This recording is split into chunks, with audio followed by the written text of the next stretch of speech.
The question says the chemical formula for the complex. We have the complex diammine silver 1 chloride. Now pay attention very carefully.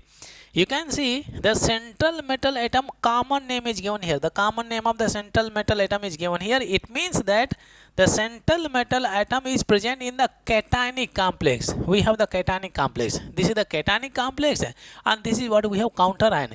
In case if the central metal atom is present in the anionic complex, its special name will be used as a argentate. Okay, argentate is not given here.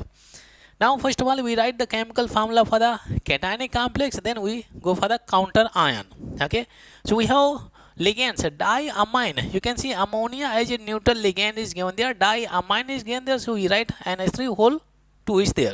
Okay, then we have silver central metal atom, silver is there. Okay, this is the cationic complex in which silver is present in +1 oxidation number, and counter ion we write out of the bracket.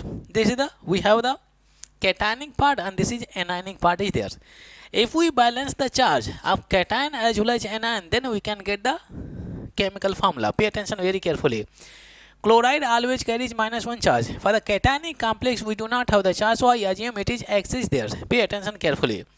You can see the total charge of central metal atom as well as the ligand will always be equal to what? X. So we can calculate X value.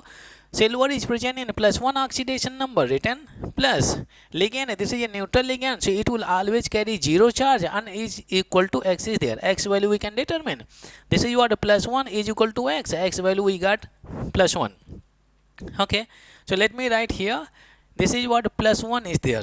We have +1. Okay, now we can balance the charge. So one will come here and one will go this side. We can crisscross. Okay. So the chemical formula which we are getting, this is what Ag, and we have NH3 whole twice is there, and then we have Cl is there. Very interesting. Okay. Charge is balanced, and then we get the chemical formula. Option you can see B is correct.